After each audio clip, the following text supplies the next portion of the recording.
Город женщин. 10 марта 1943 года истек 5-летний срок заключения, и Гумилев вышел на свободу.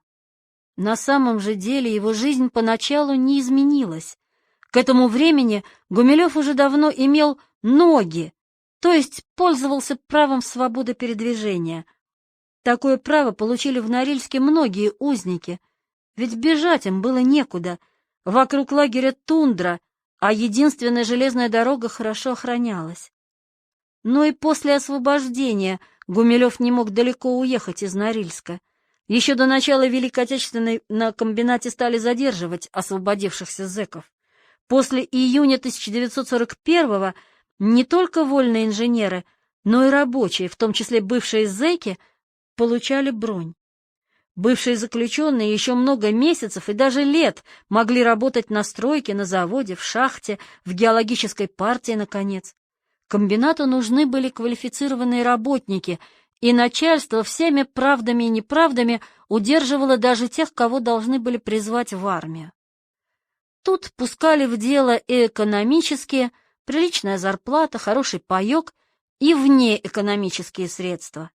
Многих после лагеря переводили в разряд спецпоселенцев, другим и вовсе давали второй срок. Гумилеву повезло, что он не попал ни в одну из этих категорий, но уехать на Большую Землю он все равно не мог. Гумилев вспоминал, как в марте 1943-го подписал обязательство работать в Норильском комбинате до конца войны. Вскоре после своего «освобождения», в кавычках, он оказался в составе геофизической экспедиции, которая отправилась в окрестности Хантайского озера искать железную руду. Тогда как раз возникла идея построить в Норильске еще и металлургический завод, если неподалеку удастся найти хорошую сырьевую базу. Кроме того, в окрестностях озера искали выходы соленых вод, которые считались признаком месторождения нефти. Москва не могла выделить на геологическую разведку ни людей, ни денег, поэтому экспедицию снаряжал непосредственно Норильский комбинат. Специалистов нашли тут же, в лагере, снабдили их аппаратурой, преимущественно самодельной. В экспедицию Гумилева сманил его друг Николай Козырев. Лев Николаевич без колебаний оставил работу в Центральной химической лаборатории и перевелся в геологический отдел.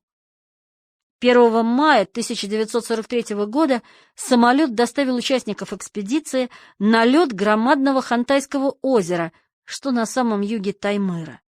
Начальник экспедиции, инженер-геофизик Дмитрий Григорьевич Успенский, был заключенным, как и все ее участники, кроме только что освободившегося геотехника Гумилева и студентки-практикантки Елены Вигдорчик в замужестве Херувимовой-Лапиной. Когда Гумилев уверял Эмму Герштейн, будто бы за последний год видел только 3 женщин, в кавычках, зайчиху, попавшую в петлю, случайно забредшую к палатке олениху и убитую палкой белку, он просто обманывал свою давнюю подругу. Елена, единственная женщина в экспедиции, естественно, привлекала внимание всех мужчин, в том числе и Успенского, но сама Елена предпочла ему общество Гумилева и Козырева, как самых интеллигентных и воспитанных. Оба вскоре объяснились ей в любви, причем одновременно. В середине июля 1943-го Хантайскую экспедицию неожиданно свернули. Часть работников вернулись в Норильск, а Гумилев с Козыревым попали в новую экспедицию, Нижнетунгусскую геолого-разведочную. Экспедиция искала все ту же железную руду, и на этот раз добилась некоторого успеха. Удалось найти промышленно значимые скопления железных руд, но их добыча оказалась столь затруднительна, что разрабатывать месторождения не стали ни во время войны, ни после. Экспедиция проходила в условиях исключительно тяжелых.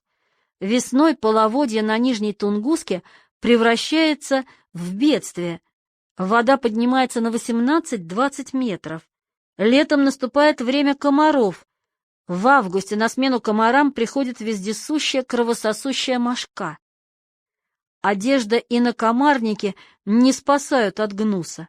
Кроме того, считает краевед Алла Борисовна Макарова, экспедиции не повезло с начальником. Возглавлял экспедицию Бахвалов, однокурсник самого Завинягина, но талантами своего товарища Бахвалов не обладал, он даже не сумел как следует организовать снабжение. Экспедиция при нем нуждалась в оборудовании, в продовольствии, даже в охотничьих лыжах. Вольняшки просто бежали из экспедиции, но зэкам, в том числе и бывшим, деваться было некуда. Гумилев и прежде недолюбливал лес, предпочитая ему степь или лесостепи, даже тундру. Теперь же он возненавидел эту зеленую тюрьму. В сентябре, когда в тайге начинались холодные дожди, экспедицию должны были вернуть в Норильск. Но начальство решило иначе. Нижнетунгусскую экспедицию сделали стационарной, то есть она должна была продолжить работу и осенью, и зимой.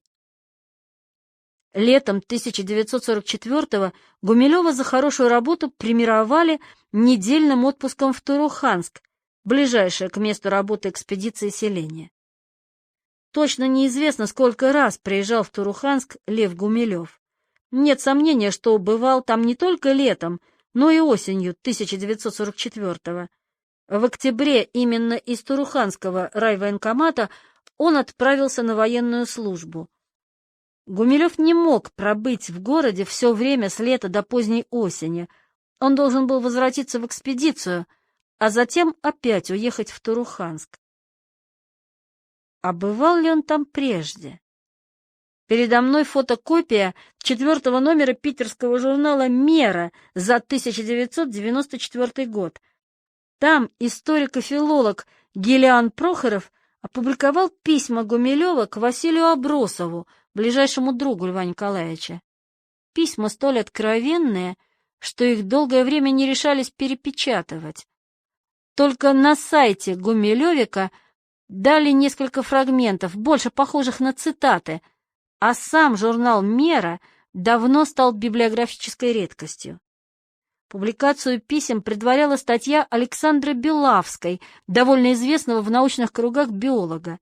Именно Белавская и рассказала о первой встрече Василия Абросова и Льва Гумилева. По ее словам, дело было еще в 1943 году. Все сведения о знакомстве и дружбе Абросова с Гумилевым Александра Петровна могла взять только у самого Абросова. Василий Никифорович Абросов по происхождению сын грузчика, бывшего крестьянина с Псковщины, а по призванию и по специальности биолог и лимнолог, то есть специалист по озерам. После тяжелого ранения Абросов потерял руку. Выйдя из госпиталя, Василий, тогда 24-летний молодой человек, уехал в Красноярск, в сибирское отделение Всесоюзного научно-исследовательского института озерного и речного хозяйства, где начинал работать еще до войны. Летом 1943 года его послали в командировку в Туруханск. Однажды летним вечером, пишет Белавская, Василий Никифорович решил сходить в кино. Перед кинотеатром он обратил внимание на двух явно неместных молодых людей. Один из них сказал другому: «Смотри, трава». Василий Никифорович поинтересовался, откуда они попали в те места, где трава не растет. Молодыми людьми оказались, разумеется, Николай Козырев и Лев Гумилев. Разговорились, порвали билеты в кино. Абросов купил в магазине бутылку сливянки, и новые друзья отправились продолжать так удачно начавшуюся беседу. О чем они беседовали, мы точно не знаем, но, судя по позднейшей переписке, Гумилева и Абросова интересовали тогда две темы. Во-первых, наука прежде всего, а во-вторых, женщины. Скорее всего, эти темы доминировали и в туруханских беседах. К тому же окружающая новых друзей атмосфера способствовала такому направлению мысли. Туруханск представлялся зэкам городом мечты, эротическим Эльдорадо. А туруханские мечтали, им бредили. Туруханск являлся зэком во сне. Это был город женской ссылки. По легенде, что зародилась в беседах изголодавшихся лагерников, в Туруханске жили 5000 ссыльных женщин и всего 8 мужчин. Не 8 000, а 8. Это, конечно, большое преувеличение, потому что не только же ссыльные жили в Туруханске, водилось там и немногочисленное местное население. Ссыльные женщины менее всего походили на гордых амазонок, томных граций или страстных жриц Астарты. В большинстве своем они носили телогрейки и ватные брюки. Все работали и в свободное время готовились не к ночи любви, а косили сено, кололи дрова, окучивали картошку, словом, несли крест тяжкой сельской жизни в бедной и неплодородной стране, потому что Туруханск был в сущности не городом, а большим селом, застроенным серыми избами, хибарками и бараками. «Город», в кавычках, окружала лесотундра, в разгар лета стояли осенние холода, даже картошка едва росла, других же огородных культур не было вовсе. Хлебом в магазинах торговали не каждый день. Но Гумилева город не разочаровал.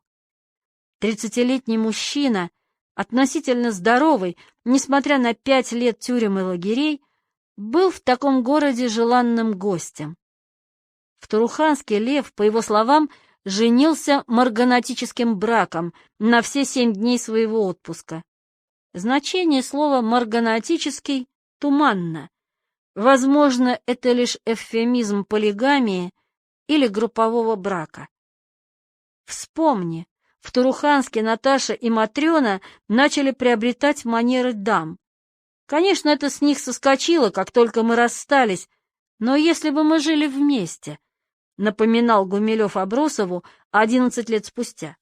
Впрочем, из текста неясно, жил Гумилев сразу с 2 женщинами, или одна из них принадлежала Козыреву или Абросову. Последнее, впрочем, маловероятно. Судя по переписке 1954-1955, у Абросова в 1944 еще не было даже и первого опыта. Наконец, этот фрагмент позволяет трактовать слово «марганатический» и в прямом смысле. Наташа и Матрена были простыми женщинами, так что их «брак» в кавычках с дворянским сыном Гумилевым был неравным. Но в этом малиннике Гумилев даже не пытался задержаться. Здесь же, в Туруханске, он решил вновь переломить волю рока и сменить тягостную, но относительно безопасную жизнь геотехника на судьбу солдата. Часть 4.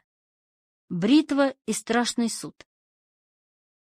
Весной 1955 года Лев Гумилев, отсидевший половину уже 2-го лагерного срока, напишет своему боевому командиру, теперь министру, маршалу Жукову, письмо с просьбой о помощи. Помощи Гумилев не получит, письмо до адресата, скорее всего, вообще не дойдет. Могущественный тогда маршал получал 1000 подобных писем. Между тем Жуков и в самом деле был боевым командиром Гумилева, рядового артиллериста-зенитчика, участника 3 стратегических операций Первого Белорусского фронта. Примечание. Норильск считался глубоким тылом, хотя война уже давно шла даже в советском Заполярье. В августе 1942-го, когда астрофизик Николай Козырев читал своим товарищам по лагерю Гумилеву, Штейну, Рейхману и бывшим партийным работникам из Пензы лекции о космосе, Солнце и времени, немецкий тяжелый крейсер «Адмирал Шеер» и несколько подводных лодок проникли в Карское море. Началась операция «Страна чудес». Немцы еще никогда не проникали так далеко, до западного побережья Таймыра. Под угрозой оказались Северный морской путь и слабо защищенные советские тыловые порты Диксон и Амдерма. Беззащитный караван советских и британских танкеров и сухогрузов, обнаруженный было немцами в Карском море, перехватить не удалось. Добычей немецкого рейдера стал только плохо вооруженный ледокол Александр Сибиряков. 25 августа советский корабль погиб в неравном бою, не спустив флага. Диксон был последней возможностью хоть как-то оправдать операцию «Страна чудес». Сопротивления не ожидалось. Реальный урон бронированному адмиралу Шейеру могла нанести только батарея номер 569, пара 152 миллиметровых орудий, спешно замаскированных в прибрежных скалах. Опытные и умелые немецкие моряки должны были легко расправиться с батареей и советскими судами, но бой выиграли советские артиллеристы. Огонь двух почти беззащитных пушек заставил немецкий рейдер после нескольких атак поставить дымовую завесу и уйти в море. Слухи об этих событиях достигли и Нориль-Лага, о чем мы можем прочесть в воспоминаниях Гумилева. Конец примечания. Свой призыв в армию он считал большой удачей. Солдатская служба не пугала Льва Гумилева, достойного сына своего мужественного отца. Что я могу сказать о вооруженной защите Отечества, когда я его сам защищал в годы Великой Отечественной войны на передовой, а мой отец имел 2 Георгия, да и деды, и прадеды были военными, ответит Лев Николаевич корреспонденту газеты «Красная звезда» в сентябре 1989 года. Если верить фамильным преданиям, то мой далекий предок командовал одним из полков на Куликовом поле и там же погиб. Так что я скорее не из интеллигентов, а из семьи военных, чем весьма горжусь и постоянно это подчеркиваю.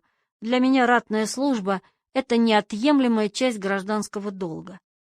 Хороший ответ. Но тогда, в разгар войны, Лев Николаевич думал не только о гражданском долге. 18 апреля 1944-го Надежда Яковлевна Мандельштам пишет Борису Сергеевичу Кузину: «Получили письмо от Левы. Он мечтает о Ташкенте и сдаче экзаменов». Значит, Гумилев возвращается к прежней цели — стать дипломированным историком, вернуться к научной работе. Фронт, по-видимому, еще не входил в его планы. Но путь в науку был по-прежнему закрыт. В конце августа или в сентябре 1944-го он отправляет из Туруханска письмо к Эмме Герштейн. «Приятно также было узнать, что вам повезло в научной работе. Это, безусловно, благороднейшее дело в мире, и из всех моих лишений тягчайшим была оторванность от науки и научно-академической жизни. За все мои тяжелые годы я не бросал научных и литературных занятий, но теперь кажется, что все без толку». Избавиться от трудового рабства до окончания войны казалось почти невозможно. Войне же не было конца. Да и отпустят ли и после войны, ведь потребности Норильского комбината в специалистах, в рабочих, в сырье год от года росли. Призыв в армию был единственным шансом Гумилева. Даже осужденным служба в штрафной роте приносила свободу. Гумилев, уже отсидевший свой срок, мог добиться снятия судимости, восстановиться в университете, вернуться к своим тюркам, гуннам, монголам, к университетским и академическим библиотекам. Путь к любимой научной работе с неизбежностью вел на передовую. Письмо Гумилева к Эмме Герштейн почти отчаянное. Он уже несколько раз просился на фронт, подавал заявления. Все без толку. Отказывали почти всем работникам Норильского комбината, и заключенным, и вольняшкам, просившимся на фронт. Впереди была короткая осень и долгая приполярная зимовка на Нижнетунгуске. Много лет спустя в своей ленинградской квартире за бокалом марочного грузинского вина Гумилев будет рассказывать своему собеседнику, студенту Андрею Рогачевскому, по сравнению с Восточной Сибирью передовая — это курорт. Северная тайга — это зеленая пустыня, по сравнению с которой Сахара — населенное, богатое и культурное место. Все это объясняет психологическое состояние Гумилева, когда он решился на отчаянный и совершенно экстравагантный поступок, о котором позднее рассказал Эмме Герштейн. Явился к коменданту, держа на запястье бритву, и пригрозил: «Вот я сейчас вскрою себе вены, Своей кровью твою морду вымажу, а тебя будут черти жарить на сковороде. Тот боялся страшного суда. Вот так меня и отпустили. Ольга Новикова отказывает Герштейн в доверии. Что-то маловероятно. Не в характере Гумилева были истеричные поступки урок. Скорее всего, это очередная черная легенда или злая шутка о Льве Гумилеве. Новикова предпочитает верить не Герштейн, а самому Гумилеву, который совершенно иначе рассказывал про обстоятельства своего призыва в армию. Мне повезло сделать некоторое открытие, и я открыл большое месторождение железа на Нижней Тунгуске при помощи магнитометрической съемки. И тогда я попросил, как в благодарность, отпустить меня в армию. Начальство долго ломалось, колебалось, но потом отпустили все-таки. Но зачем же Эмме Герштейн сочинять черную легенду о Гумилеве? Она могла перепутать, но для чего же ей лгать? Эту историю она слышала от самого Гумилева, и слышала не она одна, потому что уже в декабре 1944-го в Москве появились сенсационные рассказы о Гумилеве, который будто бы вскрыл себе вены и только тогда добился призыва в армию. Эта легенда, несомненно, основана на искаженной версии истории о бритве и страшном суде.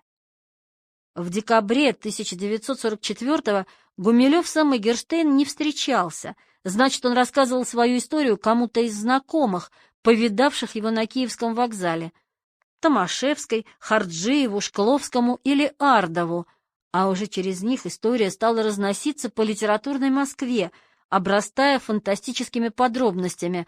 Солдат со вскрытыми венами, добравшийся в теплушке из Восточной Сибири в Москву, действительно фантастика. Другое дело, что Эмма Григорьевна плохо разбиралась в субординации и не различала военное и экспедиционное начальство, поэтому мы так и не знаем, к кому же пришел Гумилев — к военкому или к начальнику Нижнетунгусской геолого-разведочной экспедиции Бахвалову. В любом случае никакие коменданты здесь роли не играли. Военнообязанного мужчину призывает военкомат, а начальник экспедиции, наделенный немалой властью, мог и по служебным инструкциям должен был призыву помешать. Вероятно, Гумилев явился с бритвой именно к Бахвалову. После его визы решение военкома было предопределено. Что касается интервью Льва Николаевича, то оно как раз и не внушает доверия. За хорошую работу начальство могло его премировать продуктами, одеждой, деньгами или поездкой в Туруханск, но отпускать такого ценного работника не было никакого резона. Надо учитывать и обстоятельства двух рассказов Гумилева. В 40-е историю о бритве рассказывал молодой человек, солдат, бывший зэк, студент, еще не успевший восстановиться в университете. А интервью давал уже пожилой историк, доктор наук, знающий себе цену. Солидному человеку рассказывать о шантаже суицидом не к лицу. Вот он и не рассказывал. Веселый солдат.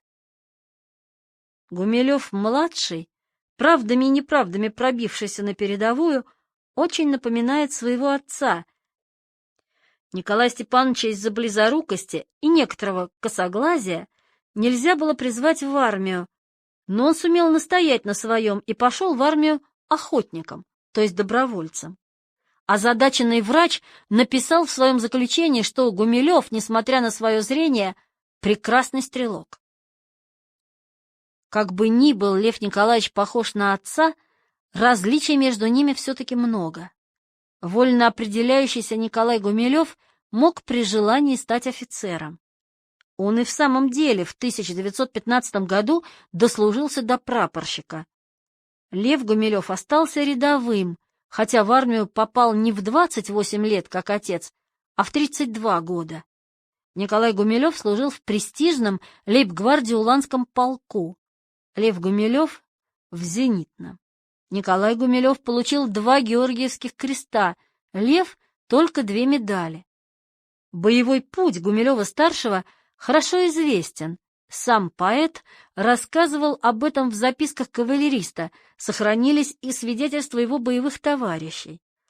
Сведения о службе Гумилева-младшего надо собирать по крупицам. 3 военных стихотворения, несколько сохранившихся писем, несколько замечаний в интервью конца 80-х, военный билет и наградные документы — вот и все источники, по которым можно судить о военной службе Льва Гумилева. 13 октября 1944 года Туруханский райвоенкомат призвал Гумилева в ряды Красной армии. Из Туруханска начался его путь сначала на юг, вверх по течению Енисея, а затем на запад, по Транссибу. В Красноярске Гумилев распродал свою экспедиционную одежду, а ночевать пошел к Василию Абросову. Видимо, тот еще в 1943-м оставил Гумилеву свой красноярский адрес. Гумилев много раз будет вспоминать эту встречу и долгую ночную беседу о построении мостов между науками. Из воспоминаний Василия Абросова. Переночевал на полу. Лечь на кровать он отказался, не захотел оставлять после себя насекомых, появившихся у него при жизни в глухой тайге. На следующий день Лев Николаевич попросил меня по возвращении в родной город разыскать мать и рассказать ей о его жизни на севере. Просьбу друга Абросов исполнил. Весной 1945-го он впервые появится в фонтанном доме, а Гумилев к тому времени уже будет воевать. В ноябре или начале декабря 1944-го Гумилев попал в запасной полк, где его обучали воинскому искусству. День стрелять из 3-линейки, 6 отдавать честь офицерам. Строевая подготовка не давалась Гумилеву еще в университете, за что его терпеть не мог военрук. Гумилев же мстил военруку по-своему, сочинял о нем обидные песенки. О порядках в советских запасных полках времен Великой Отечественной современный читатель обычно судит по чертовой яме Виктора Астафьева.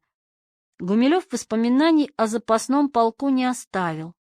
А если источников нет, то и писать нечего.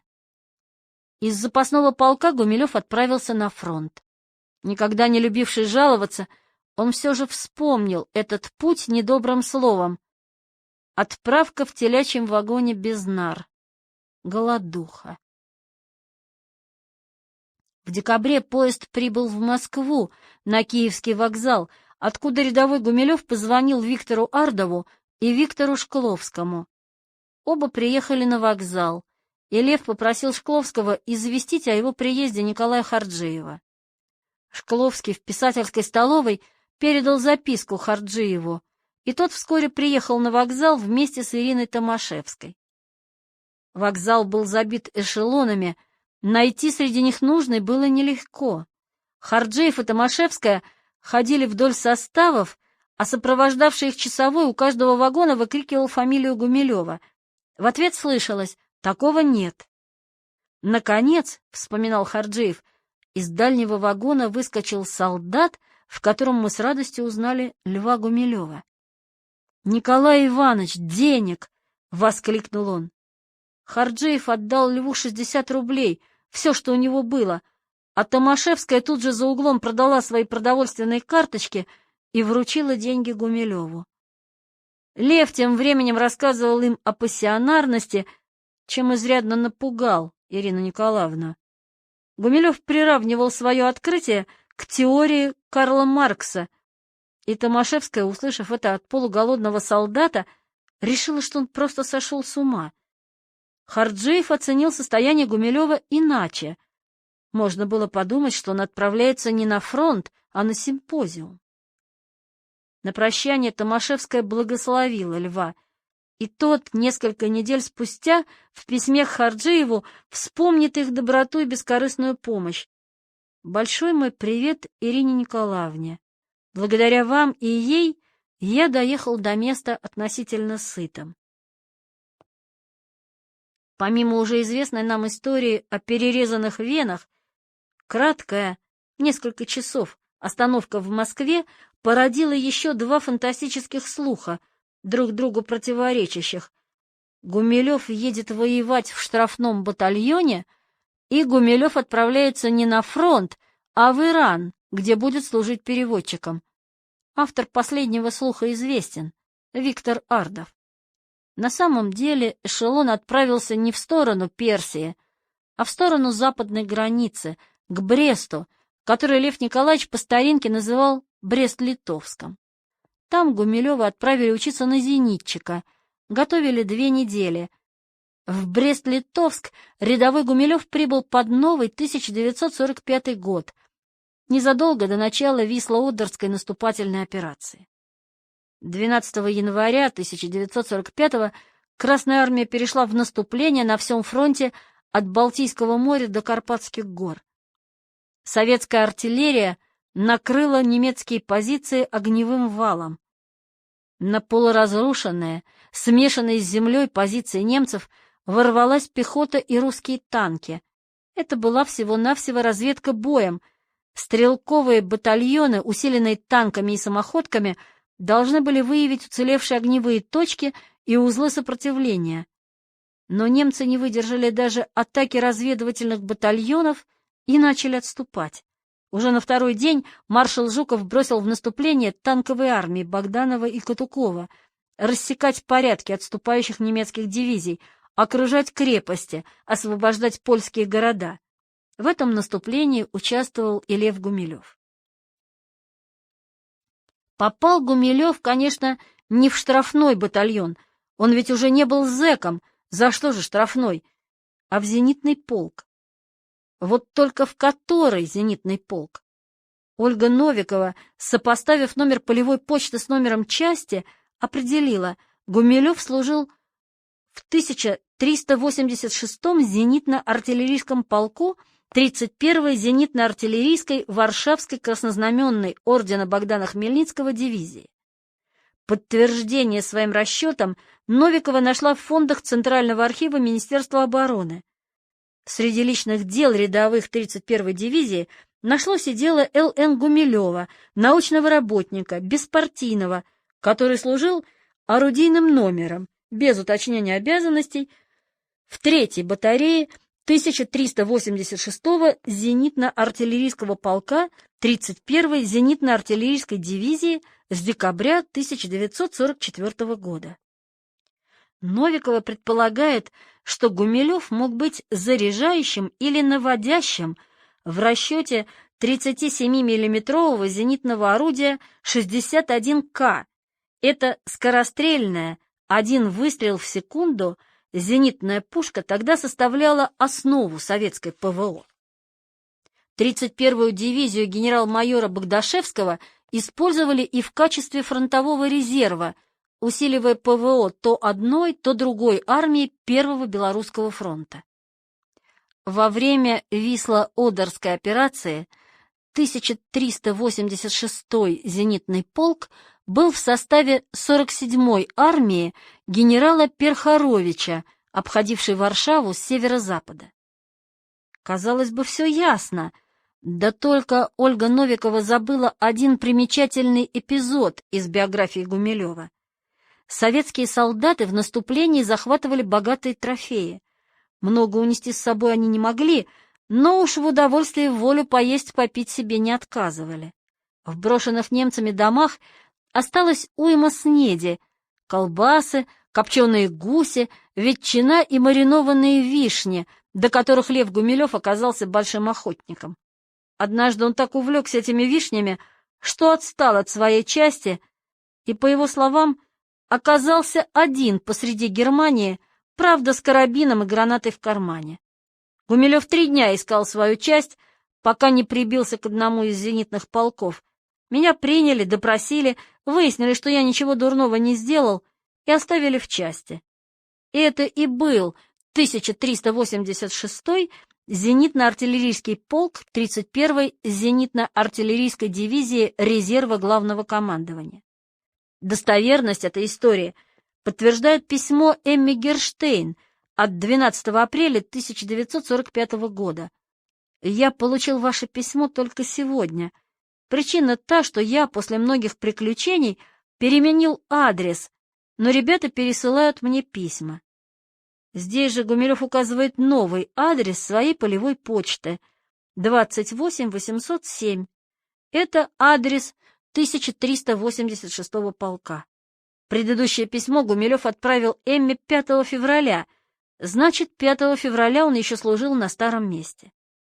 Более того, еще 17 февраля 1945 года Гумилев отправил Виктору Шкловскому письмо и рукопись трагедии «Смерть князя Джамуги».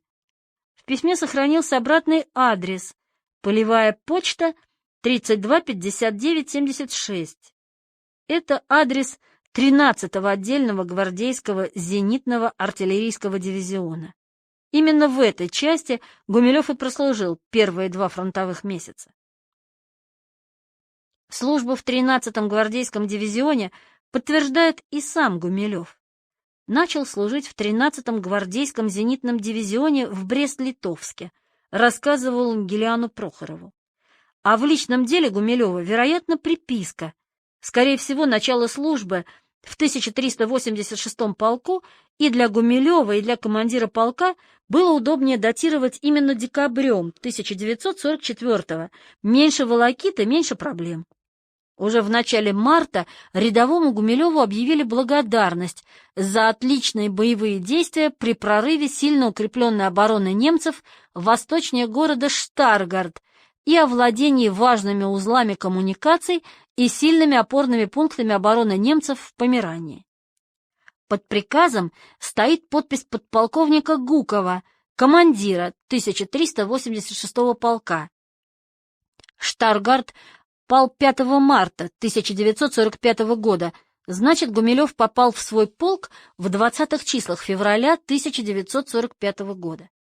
3 месяца спустя, уже во Франкфурте на Одере, он будет так вспоминать свое первое наступление.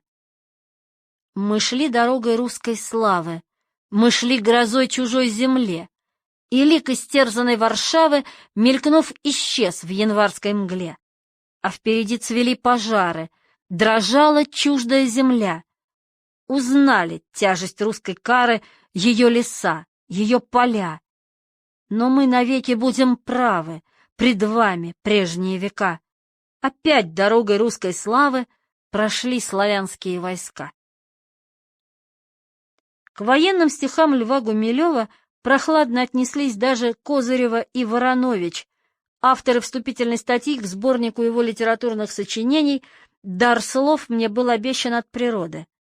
Они некоторое время, пока не нашлись документальные подтверждения, сомневались в авторстве Гумилева, а потом попытались оправдать поэта.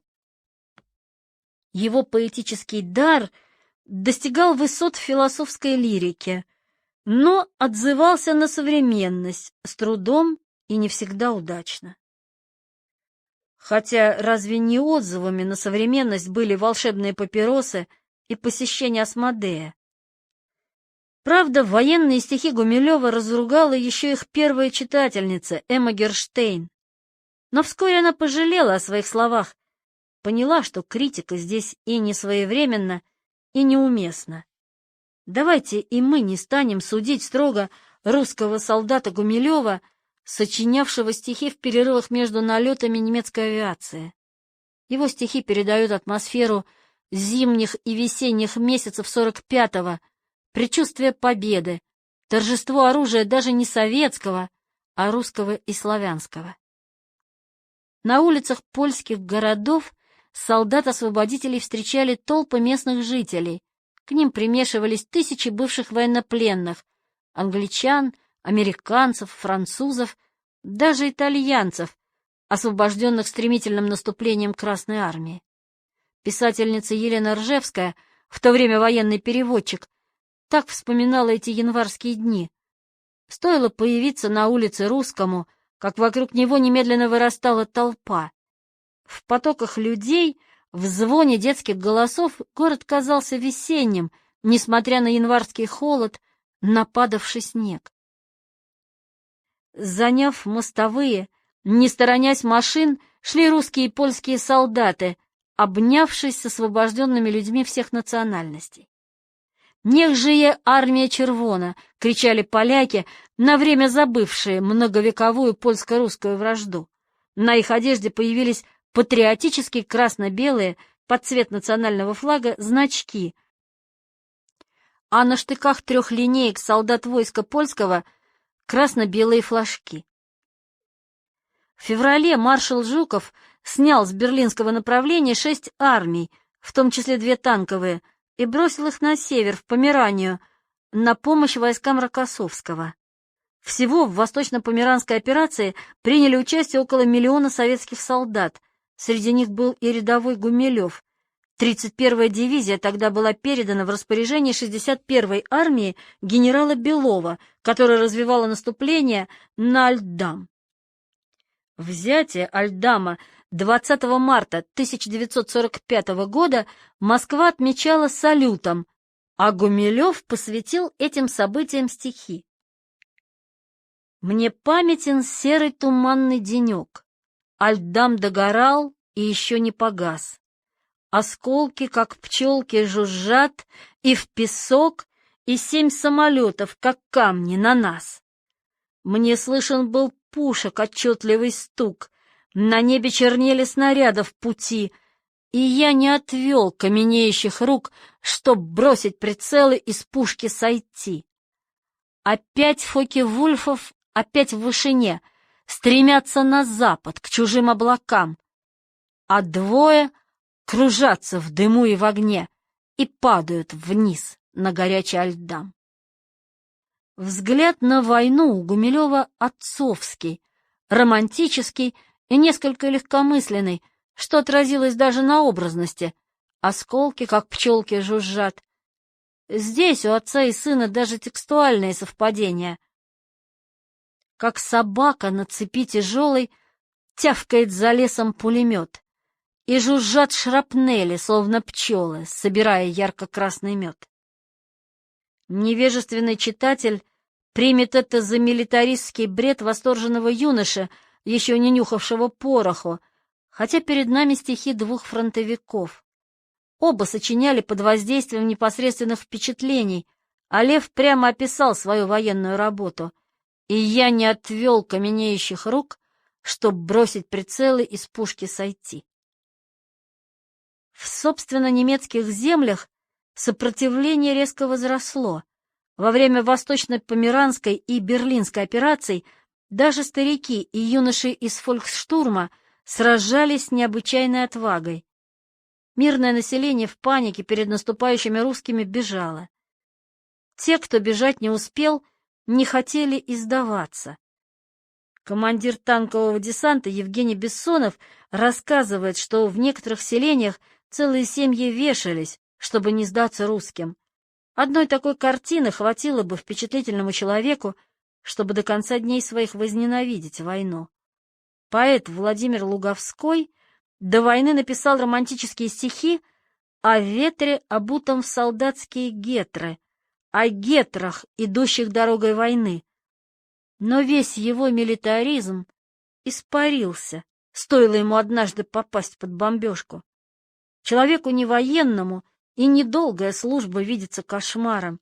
Если он талантлив, то появляются 4 дня на Западном фронте без перемен. Где ты был, Адам? Проклятый и убитый или веселый солдат? Теперь, после Гаршина, Ремарка, Бёлля, Астафьева, взгляд на войну как на бессмысленное и противоестественное для человека занятие стал едва ли не общепринятым. Но ведь есть и другой тип человека — прирожденный воин, кшатрия. Такой тип встречается и среди поэтов. Чу, дальний выстрел, прожужжала шальная пуля, славный звук. Это Михаил Юрьевич Лермонтов, один из любимых поэтов Николая Гумилева, поэт другой эстетики, но того же мироощущения. И воистину светло и свято дело величавое войны.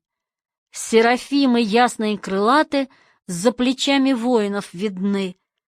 тружеников, медленно идущих, на полях, омоченных в крови, подвиг сеющих и славу жнущих.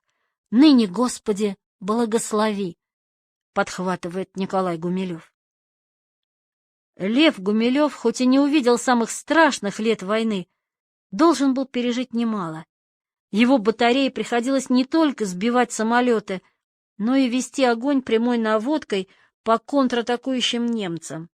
Однако его взгляды на войну и армию, сформированные талантливыми и воинственными стихами отца, ничуть не переменились.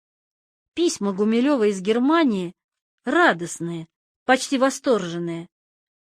«Жить мне сейчас неплохо.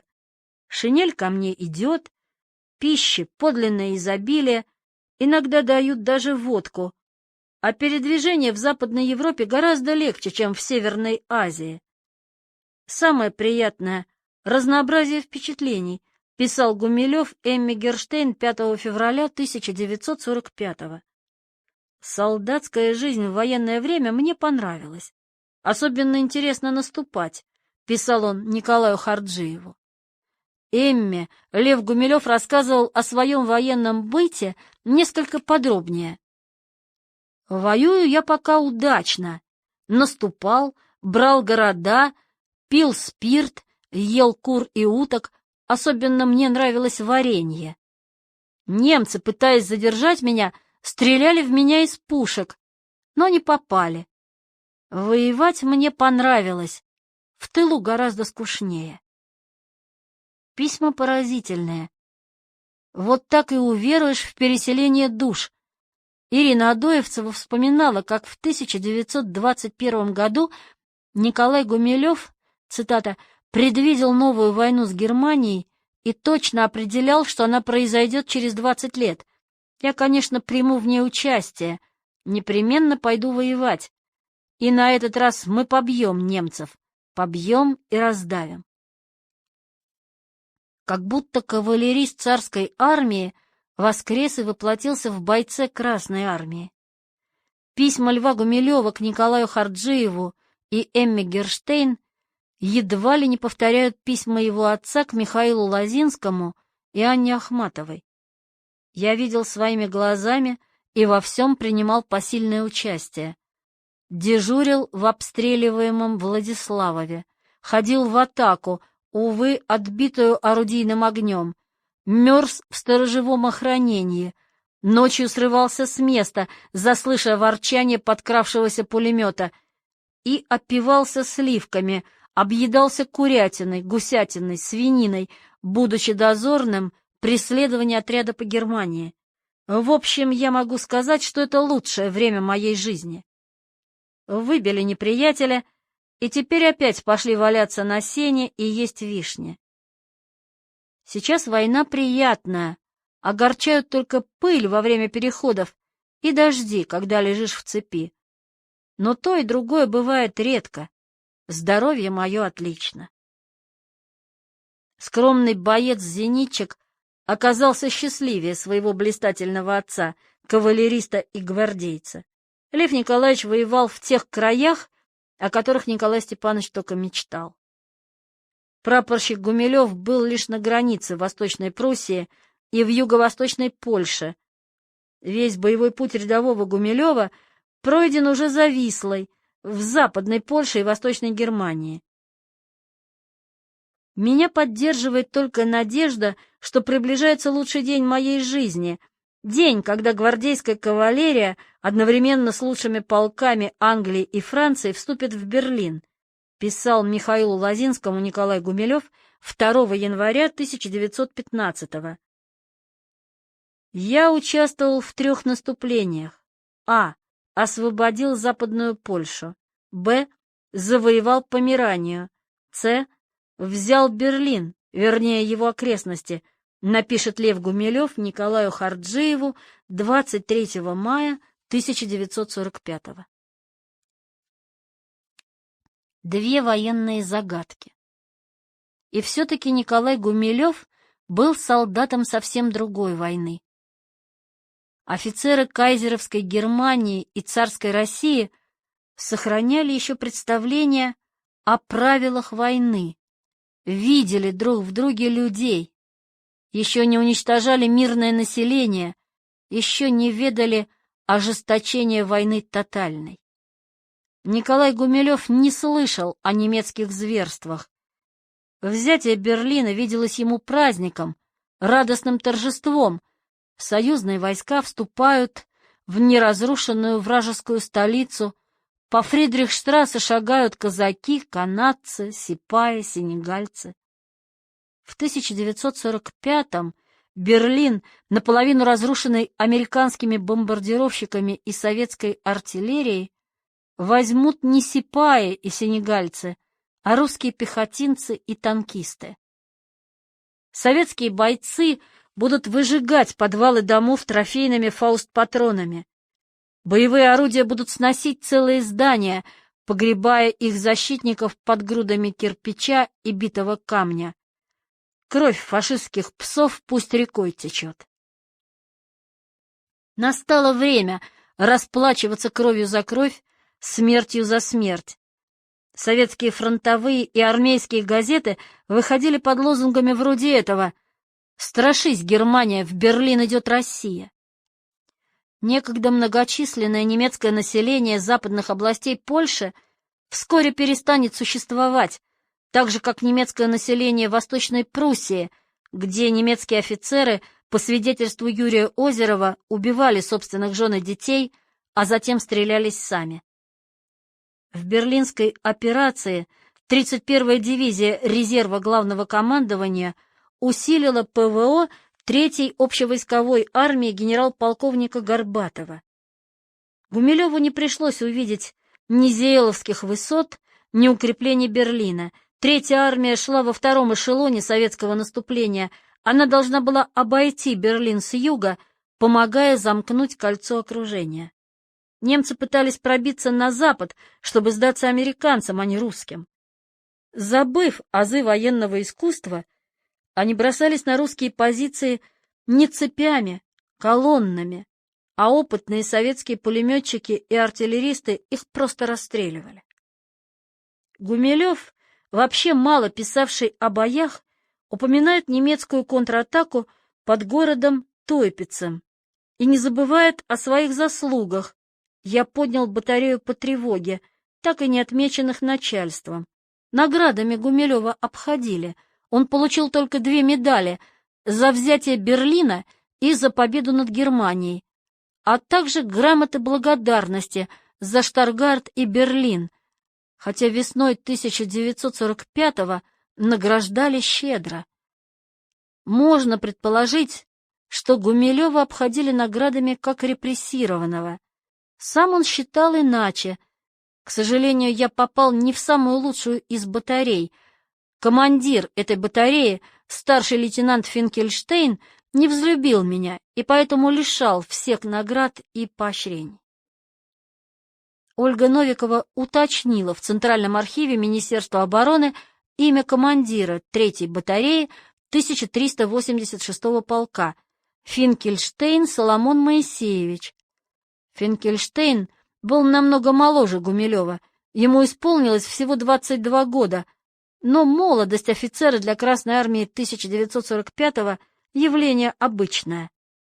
Финкельштейн к тому времени лично сбил 5 немецких самолетов и стал кавалером ордена Красной Звезды. Почему он не давал ходу Гумилеву, мы не знаем. Возможно, дело было в иррациональной антипатии, вроде той, что способствовало первому конфликту Гумилева и Бернштама. В письме Гумилева к Эмме Герштейн от 12 апреля есть намеки на какие-то неприятности. Ваше письмо вывело меня на несколько часов из мизантропии.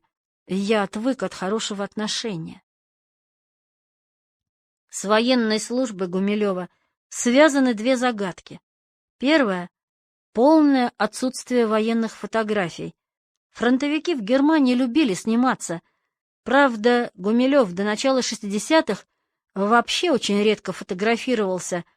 Но неужели же он за несколько месяцев уже сравнительно спокойной службы в советской оккупационной зоне не мог найти время и возможность сфотографироваться как положено, на фоне обломков сбитого немецкого самолета, чтобы был виден украшенный крестом или свастикой борт поверженной вражеской машины. Лучше всего было сняться в военной форме с медалями в окружении боевых товарищей. Другая загадка — отсутствие сведений о тех самых боевых товарищах. Лев Николаевич был человеком общительным, повсюду умел заводить, если не друзей, то приятелей, знакомых. Но о его армейских друзьях неизвестно ничего. Разгадку надо искать во фронтовых письмах рядового Гумилева. Из письма Льва Гумилева к Ольге Высоцкой, вторая половина апреля 1945-го. Мои мечты целиком связаны с возвращением домой. Я хочу посидеть за столом, и, главное, я хочу общаться с людьми, для которых существуют искусство и наука, духовная жизнь и творчество. Среди однополчан Гумилева не было хоть сколько-нибудь образованных людей.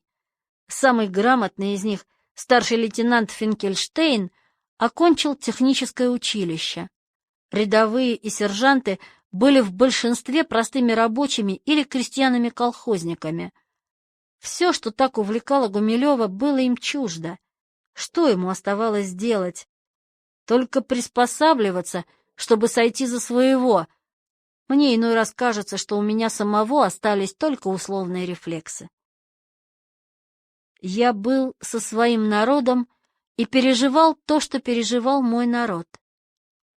Лев Николаевич в интервью 1990 года почти повторяет слова Ахматовой.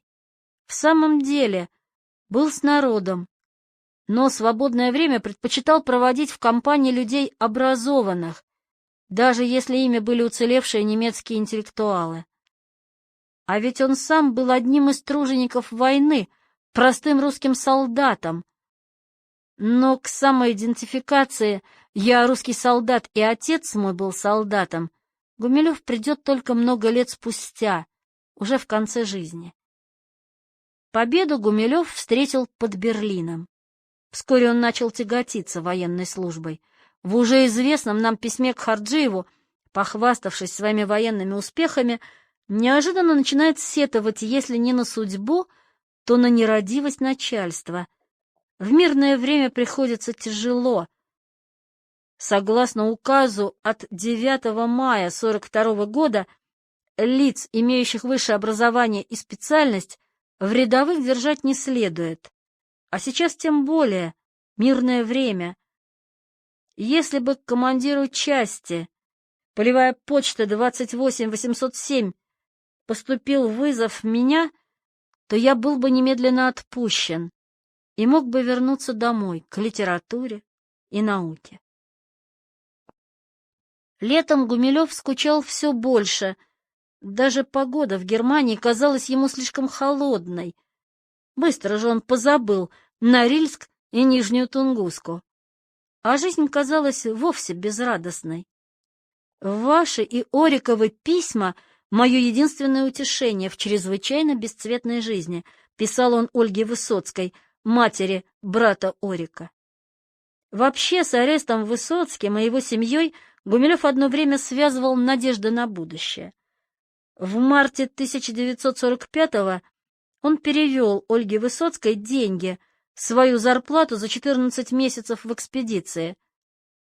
Пусть купит корову, дабы, когда мы с Ориком после войны начнем отдыхать, было бы с чего начать хозяйство. Кажется, в первый и последний раз Гумилев собирался перебраться в деревню. И позднее именно Высоцкой, а не Ахматовой, он отправлял посылки с трофеями, надо сказать, довольно скромными. Однажды он послал ей часы, брюки, платье и, в кавычках, «белую мануфактуру». Гумилев не был уверен, что в Ленинграде ему найдется место, а потому откликнулся на неожиданное предложение Ореста Высоцкого поселиться после войны в Ужгороде, только что присоединенном к СССР. Лучшего места, пожалуй, не найти. Страна культурная и удобная для жизни. Там открывается в этом году университет, где можно будет найти интересную работу. В любом случае, в Ужгороде или Москве Гумилев собирался заниматься наукой, прежде всего наукой. Более того, он даже пытался найти себе работу. Узнав из газет, что его учитель Николай Васильевич Кюнер не только жив, но даже награжден орденом, Гумилев поздравил его, рассказал о своей судьбе и попросил для себя место в институте. «Я надеюсь, что вы не забыли вашего прилежного ученика. Трагические обстоятельства 1938 года, оторвавшие меня от науки, не убили во мне способности к научной мысли. Меня поддерживала надежда вернуться к науке. Только благодаря ей я нашел в себе силу выжить. Я бы просил вас, Николай Васильевич, написать мне, смогу ли я надеяться снова работать под вашим руководством. Это то счастье, о котором я 7 лет мечтал наяву и которое постоянно видел во сне». Европа надоела до чертиков. В письмах Гумилева нет ожесточения против немцев, ведь он не видел разрушенных советских городов, уничтоженных немцами деревень, его друзья погибали в лагере, а не на фронте. Но о немцах вообще и немецких солдатах в частности он судит свысока. Немцы будто бы не могут спать на голой земле, потому и проиграли войну, а русские и татары могут, поэтому войну выиграли. Немцы воюют, попив кофе, а русские без кофе. Но как-то же дошли немцы до Волги и Большого Кавказского хребта и подняли нацистский флаг над Эльбрусом и пережили 3 русские зимы. Немец лишь немного уступал русскому солдату в стойкости и выносливости. Гумилев, рассказывая о покорности и послушности немцев, упоминает фельдфебеля, который избивал своего подчиненного. «Попробовал бы мне, старшина, дать по морде или кому-то другому. Был такой случай, он мне по шее, а я ему в зубы. После чего мы посмотрели друг на друга и сказали: ну, хватит, квиты». Повезло же Гумилеву с частью. Не только старшины, но и многие советские генералы были известны своим рукоприкладством. Жизнью немцев он как будто не интересовался, а их устроенный быт ему вскоре наскучил. Европа надоела до чертиков. Вот если бы вокруг была не Германия, а Монголия. И все-таки несколько месяцев в Германии не прошли бесследно. Весной или летом 1945-го Гумилев написал, по-видимому, для армейской газеты очерк «Замечания о закате Европы». Очерк не опубликовали, он и в самом деле слишком сложен для такого рода изданий. В 1949 году его изъяли с другими бумагами Гумилева и приобщили к делу как вещественное доказательство. Много лет очерк пролежал в архивах госбезопасности, пока его не опубликовал Виталий Шанталинский. Не меня, но многих моих товарищей немецкая культура поражала своей грандиозностью. В самом деле, асфальтированные дороги Берлинер-Ринга, превосходные дома с удобными квартирами, изобилие всех средств механизации, начиная от тракторов и кончая машинками для заточки карандашей, душистые сады, саженные леса и так далее и тому подобное. Не менее обильны проявления духовной культуры. В домах полно книг, на стенах хорошие и плохие картины, чистота, опрятность, торжество порядка. И посреди этой культуры мы, грязные и небритые, стояли и не понимали, почему мы сильнее, чем мы лучше этой причесанной и напомаженной страны. На этот вопрос Гумилев отвечает совершенно в духе Шпенглера. Германская и шире европейская культура погибла от старости, а мы моложе, будущее наше. Культура заключается не в количестве машин, домов и теплых сортиров, утверждает Гумилев, даже не в количестве написанных и напечатанных книг, как бы роскошно они ни были изданы. И то, и другое — результаты культуры, а не она сама. Старость, усталость немцев проявилась и в годы войны. Немцы безинициативны, скованы, задавлены привычкой к порядку. Гумилев пишет о духовной и физической неполноценности немцев и вообще европейцев. Европейская феодально-буржуазная культура разлагается повсюду, от Гибралтара до Вислы. Кровь остывает в жилах. Гумилев сравнивает Германию с огромным и величественным дубом, который, однако, можно легко срубить, потому что ствол его сгнил. А Россию он уподобил молодой ели. Долго будет она еще расти, до тех пор, пока ее зеленая вершина не поднимется выше леса, как несокрушимая башня. Германия весной-летом 1945-го представляла превосходный материал для ученого, занятого исследованием исторических законов. Немцы, последние пассионарии Европы, проиграли войну, но поражение не изменило спокойного течения жизни тех городов, что не были разрушены авиацией союзников или уличными боями с русскими штурмовыми отрядами. Гумилев смотрел на Германию и немцев глазами читателя «Заката Европы», но вот о Елене Ржевской этого не скажешь. Тем интереснее сопоставить их впечатления. Елена Ржевская, как и Гумилев, несколько месяцев наблюдала послевоенную жизнь пригородов Берлина и была потрясена, когда увидела немецких лошадей. Мы знали про лошадей, что они тянут артиллерию или скачут со связным в седле, что они пали в бою или съедены.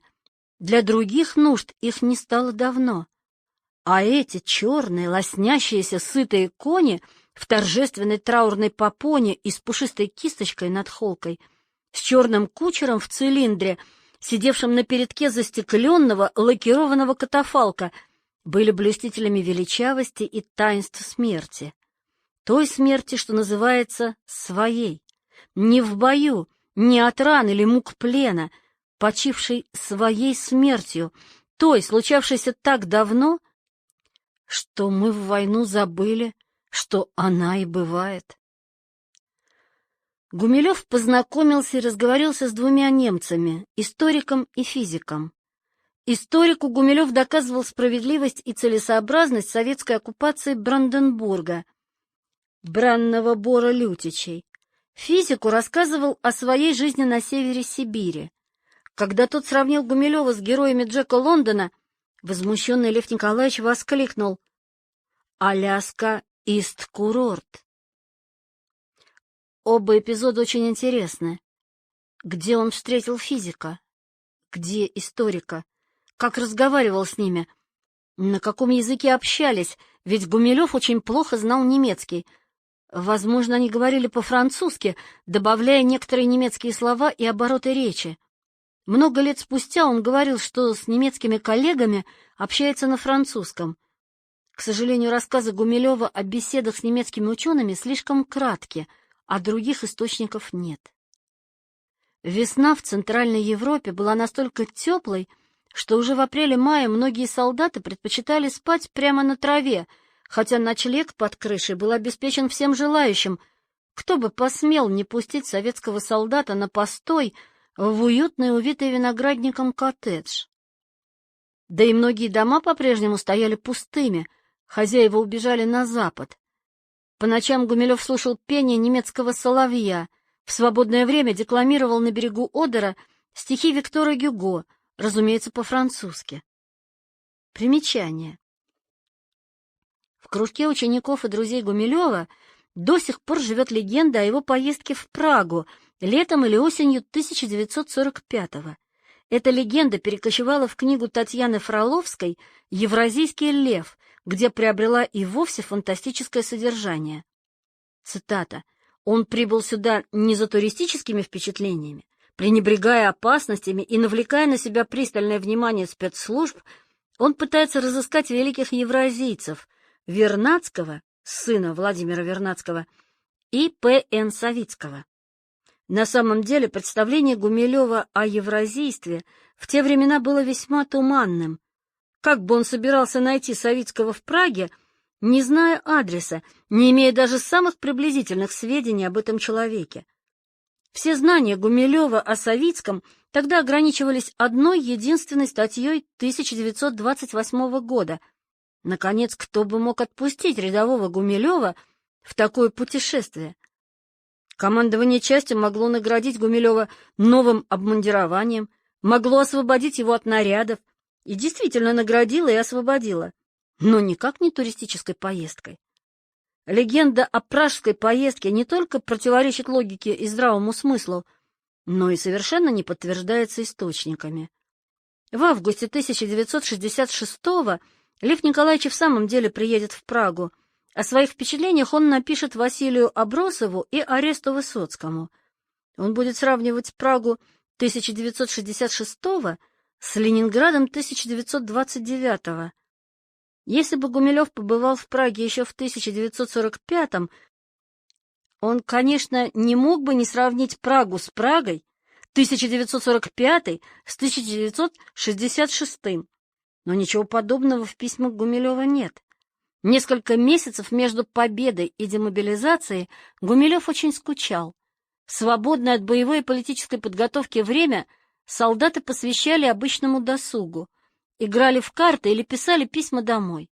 Читать нечего, говорить не о чем, жаловался он в письме к Эмме Герштейн. «Придется служить и ждать, когда нас в конце концов отпустят», писал Гумилев Ольге Высоцкой. В сентябре 1945-го Гумилев начал читать советским офицерам лекции. 3 часа в неделю я обучаю любознательных офицеров истории и литературе, а прочее время они обучают меня, кажется, с разным неуспехом, писал он в сентябре 1945-го Эмме Герштейн. Содержание лекций неизвестно, но, вероятно, для Гумилева фронтовой опыт не прошел зря. Его лекции в Институте экономической географии, посвященные головоломным вопросам этнологии, древней и средневековой истории, будут понятны даже неподготовленным слушателям. Тогда на фронте Гумилев мог вновь, как и в лагере, вести разговор о научных проблемах на языке, доступном аудитории. Что-то вроде этого. Когда викинги поднялись по Сене, они хотели разорить одну укрепленную деревню, называвшуюся Париж. Там сидел граф Эд. Ну, все французы тихие, спокойные, вежливые. Они кричали, что у них миокардит, что они не могут идти на стены. Он собрал кучку своих отпетых ребят и сказал: «Выгоняй их всех, бей по морде, но чтоб вышел на стены, и чтоб защищался, сукин сын. К нам придет король, Карл Толстый, потомок Карла Великого. Он нас спасет». Тот пришел, посмотрел на этих викингов, испугался и смылся. Так что вы думаете? Париж устоял. Напоследок Гумилеву, как самому грамотному и культурному солдату, поручили описать боевой путь части, что он и сделал, получив в качестве награды новое обмундирование и освобождение от нарядов до самой демобилизации. Из дневника Пунина мы знаем, что Лев Гумилев вернулся в Ленинград на дорогие берега Фонтанки поздним вечером 14 ноября 1945 года. Часть 5. Возвращение в Ленинград.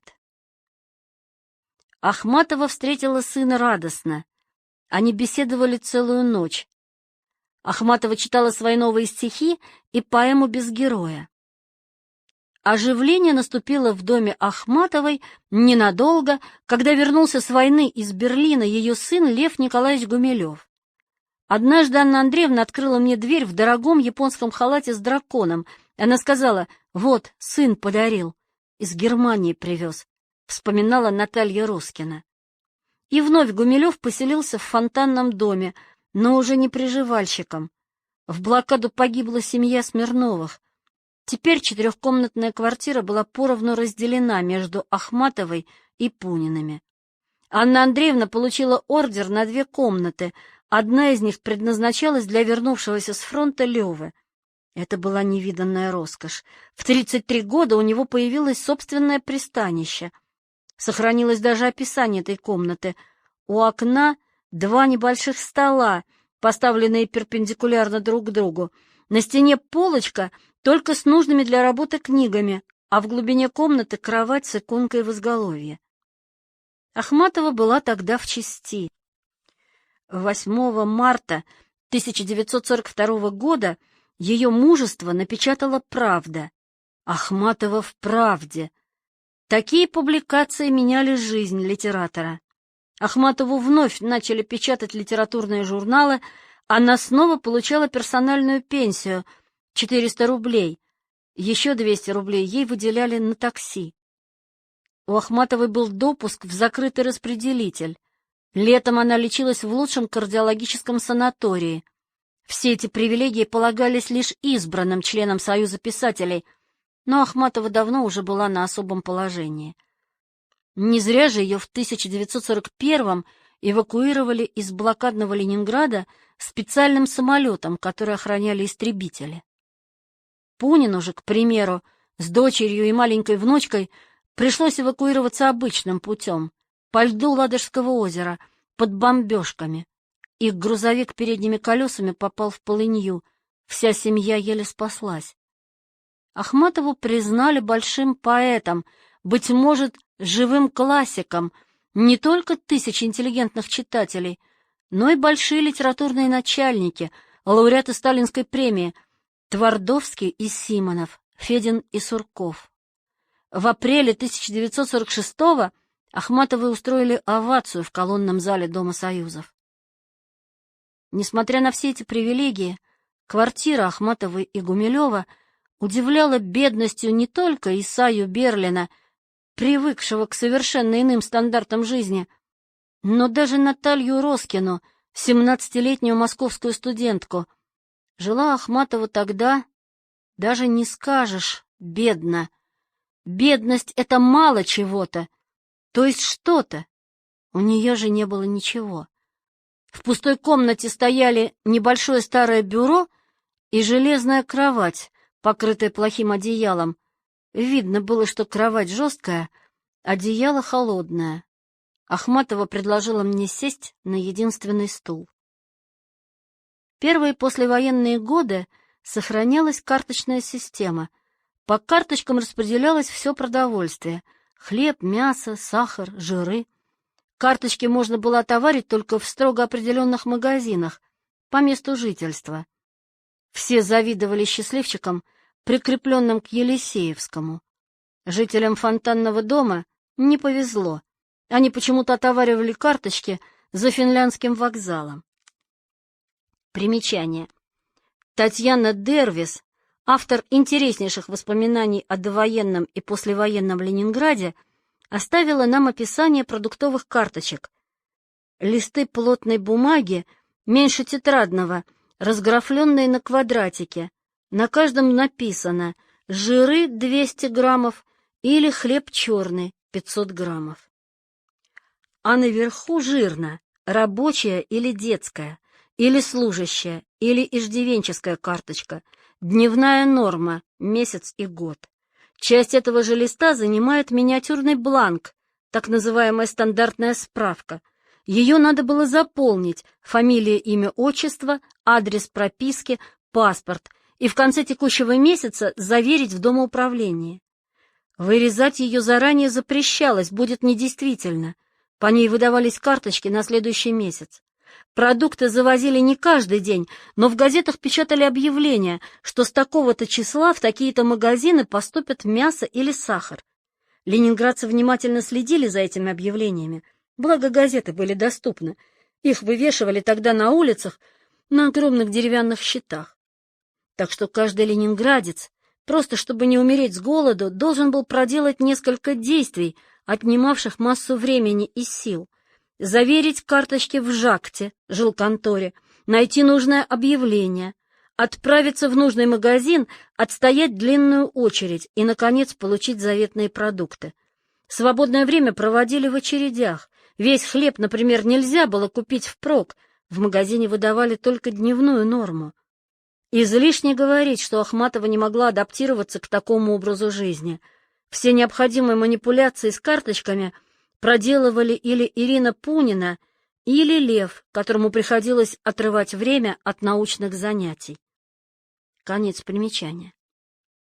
А ведь надо было не только есть-пить, но и одеваться.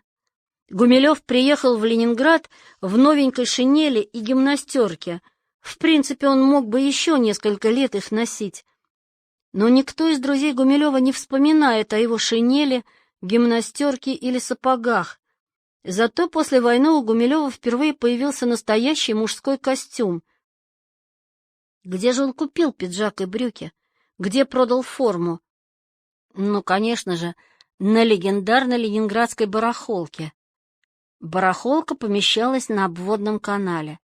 Нигде и до, и после, ни на одном базаре не видал я такого выбора.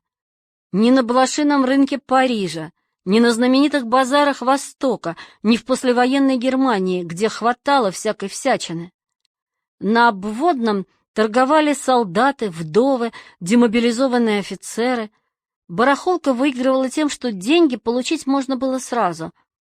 Не надо паспорта, ни процентов продавцам. Барахолка, было у нее еще название «толкучка». Толкотня была ощутимая. Приволье карманникам.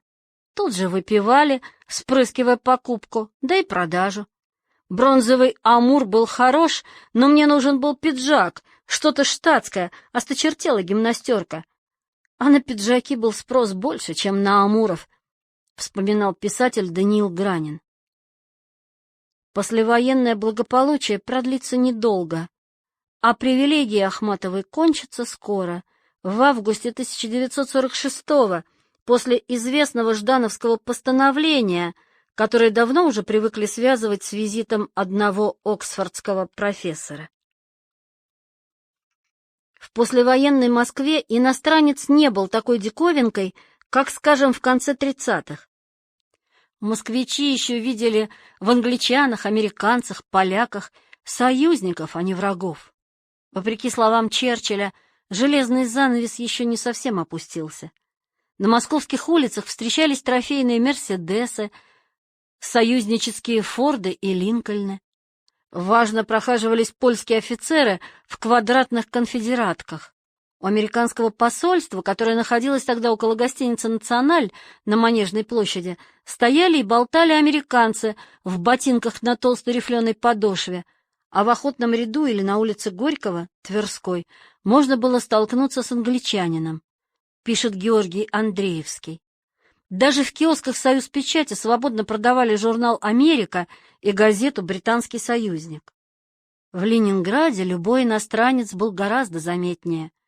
Посещение фонтанного дома Исаией Берлиным и его встреча с Ахматовой – один из самых мифологизированных сюжетов ахматовской биографии.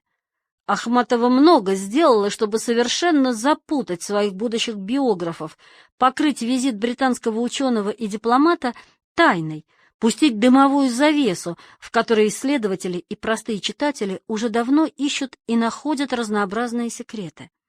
Любители пикантных подробностей цепляются за строчки в поэме «Без героя», которые уже надоело цитировать.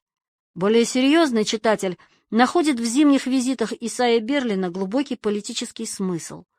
Бенедикт Сарнов, например, обнаружил связь между встречами Ахматовой с Берлиным и фултоновской речью Уинстона Черчилля. Удивительны чары этой женщины, при жизни сводившей с ума самых умных и талантливых мужчин, а после смерти так и оставшейся тайной для литературоведов. Ахматова как прекрасная Елена, какой замечательный миф! Увы, никакой связи между холодной войной и ночными беседами в фонтанном доме не было и быть не могло. Может быть, наивные люди в СССР, Европе и США надеялись на будущую дружбу союзников по антигитлеровской коалиции, но ни Сталин же, ни Рузвельт или Труман, тем более не Черчилль. В 1944-м, когда советские, британские и американские войска громили нацистов, Сталин убеждал Милована Джилоса, одного из ближайших соратников Тита, ни в коем случае не доверять англичанам. А вы, может быть, думаете, что мы, если мы союзники англичан, забыли, кто они и кто Черчилль? У них нет большей радости, чем нагадить своим союзникам. Черчилль, в свою очередь, никогда не забывал, кто такой Сталин. Уже весной 1945-го он отдал распоряжение подготовить план возможной войны против Советского Союза. Операция немыслимая. Американский генерал Джордж Паттон мечтал отбросить русских за Вислу. Русские тоже не дремали, а собирали сведения о дислокации англо-американских войск и держали в оккупированной Восточной Германии большую военную группировку во главе с самим маршалом Жуковым.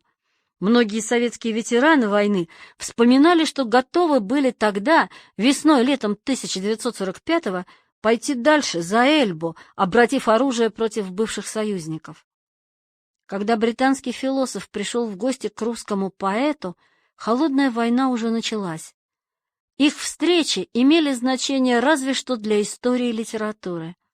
Тень прекрасной Елены не стоит тревожить понапрасну. Мировая политика вершилась не в коммуналках Фонтанного дома. Визит Исаи Берлина повлиял только на судьбу Ахматовой. На судьбу ее сына это влияние не стоит преувеличивать. Хотя Гумилев впоследствии будет упрекать мать в том, что она из тщеславия приняла у себя опасного иностранца, а ему, ни в чем не повинному сыну, пришлось пострадать из-за непрошенного гостя. Гумилева поддержала и Эмма Герштейн. Вероятно, я удивлю сэра Исаю Берлина, если сообщу, что Леву очень жестко допрашивали о визите заморского дипломата к его матушке. Допрашивали. Но когда? В июне 1950-го, то есть полгода спустя после ареста. К самому аресту визит Берлина отношения не имел. Если Гумилев и пострадал от встречи матери с британским профессором, то лишь косвенно. Не исключено, что Жданов выбрал Ахматову для показательной экзекуции именно из-за этих «визитов» в кавычках английского шпиона. Для Ахматовой появление настоящего профессора Оксфорда, влюбленного в ее стихи, и в самом деле было событием исключительным. Но какое впечатление Берлин произвел на Льва Гумилева? Он, кажется, не так уж заинтересовался британским гостем, встретил его приветливо, угостил вареной картошкой и принял участие в разговоре. Берлин запомнил, что Гумилев занимался Средней Азией, ранней историей хазар, казахов и более древних племен. Британский профессор оценил Гумилева очень высоко. Он был, по крайней мере, также начитан, культурен, независим в суждениях и также утончен, едва ли не на грани интеллектуальной эксцентричности, как большинство студентов-старшекурсников Оксфорда или Кембриджа. Из беседы с Гумилевым Исайя Берлин заключил, что тот, например, читал в подлиннике Пруста и Джойса, хотя последнее маловероятно.